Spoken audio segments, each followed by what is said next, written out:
Practice Imago relationship therapy with couples, and this is a way of creating connection and noticing what gets in the way. So we're aiming to create a safe connection, and we do that through dialoguing, where we start off with a grounding, centering experience where we connect with ourselves. We take a few breaths, we slow down, we become intentional and conscious, responsive rather than reactive. So engaging the parasympathetic nervous system. We get a sense of what's our intention in this dialogue. What is it I want to create? And start visualizing that. What's that going to look like? What's that going to feel like? How am I going to get there? What's the stretch for me? So how am I going to stretch beyond my usual way of showing up, my adaptive strategy, how I've learned to manage? How am I going to stretch beyond that, show up differently so that we can have a different experience here?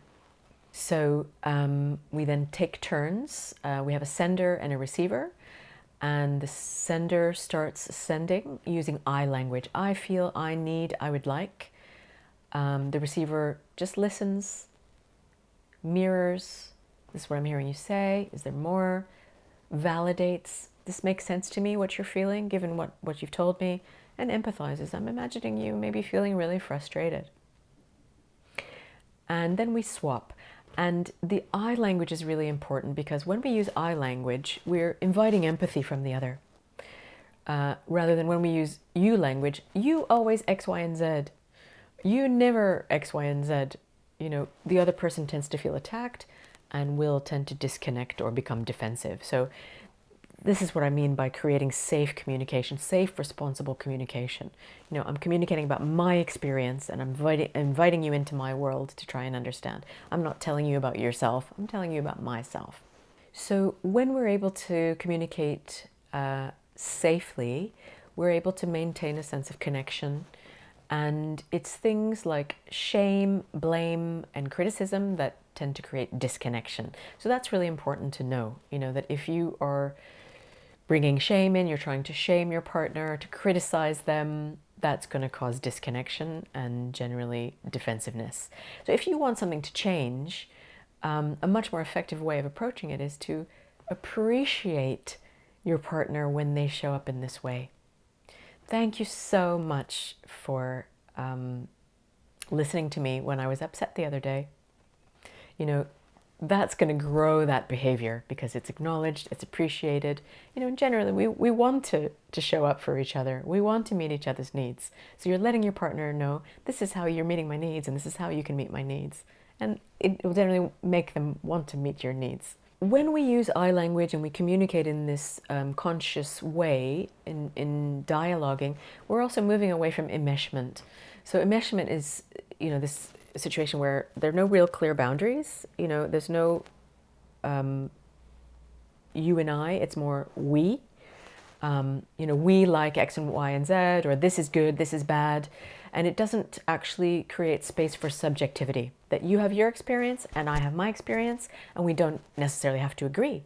We just want to hear each other out. So what we tend to see in the couples work is, and particularly in Imago, the way we think about it is that we are drawn to people who remind ourselves of our caretakers, both in the positive and in the negative. So we're drawn to people who present familiar dynamics, dynamics that we know. And one way of thinking about this is, in Schema therapy, we call this schema chemistry. So we're really attracted and have chemistry with people who provoke our underlying wounding. And there's then the opportunity to heal it by having a different experience, getting the needs met that we didn't get met when we were young, or to perpetuate it, to just keep going round and round in the same type of dynamic. So when we think about the Imago, we're thinking about the fit that a couple have. And generally what we see is that individuals come together and are attracted to each other around a shared wound. So individuals who have a shared wound a wound that maybe happens around the same developmental stage early on in life, but they may have different or complementary adaptive strategies. So for example, we generally would have a maximizer who is more forthcoming, tends to escalate emotions, and a minimizer who is less forthcoming, more avoidant, perhaps less emotional. And I'll just give you an example of this. We could think about identity stage wounding, where if we come from a family or a culture where we're told what's right, what's wrong, this is good, this is bad, we can either comply or we can rebel, which are sort of two sides of the same coin because they're both a reaction to what we're being told. And we don't really have the space to work out, well, who am I in this? Where am I? What do I feel? What do I think? Who am I? Can I be myself? And so you might have one half of the couple becoming quite rigid and controlling as a way of coping with this, in a minimizing way. This is good, this is bad, trying to take control, minimize vulnerability, minimize their own emotional experience. And the other half of that couple might be compliant, diffusing, trying to make it okay, trying to get it right, people-pleasing, peacemaking, caretaking, trying really hard to make it better and make it okay for the other person. So we have lots of ways of working in Imago with the dialogue, depending on the presenting issue in the couple. So for example, with infidelity, with addiction, we might think about exits from the relationship, that infidelity is a kind of exit from the relationship. So is addiction, and that those exits are going to drain the energy from the life of the relationship. So we really need to think about closing those exits if we want to heal the relational dynamic. And as I said earlier, we tend to bring our childhood wounds into our intimate relationships. So we have a dialogue that we use called the parent-child dialogue, where we ask one partner to actually role play the parent and be interested in, what was it like for you growing up with me? What was your experience with me as a child? What was the worst bit? What was the most difficult bit? What did you need that you didn't get from me? And what would it feel like to get that? And then we come back to the actual present couple, the adult couple, and the partner is informed by the childhood experience of their partner. So there's a visual that I think is really helpful in helping to understand this.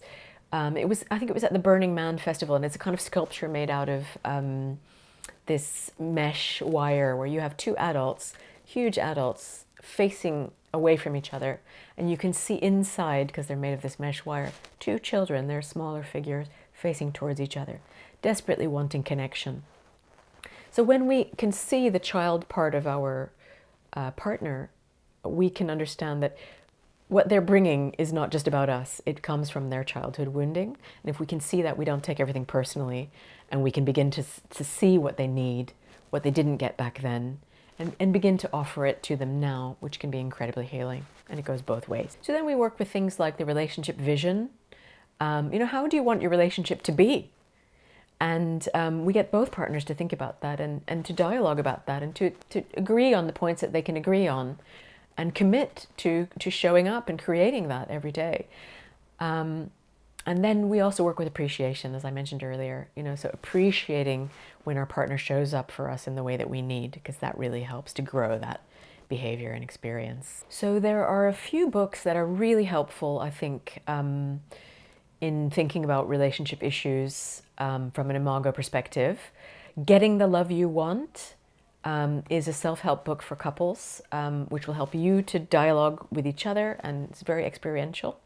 Keeping the Love You Find is really more for individuals to think about their own attachment wounds that they bring into intimate relationships. And those are both by Harville Hendricks. And then there are a couple of books, Hot Monogamy by Pat Love, which is really about getting your sexual relationship back on track and dialoguing about it, verbally, experientially, getting that dialogue about your sexual relationship going safely. Then there's The New Monogamy by Tammy Nelson, which is a very progressive book in the sense that it talks about all sorts of different kinds of relationships. There's not just one way to have a relationship, the traditional monogamous relationship that many of us have grown up with. There are all sorts of different ways of having relationships. So, for example, polyamory, and how to negotiate the boundaries that you have or want in your relationship so that they work.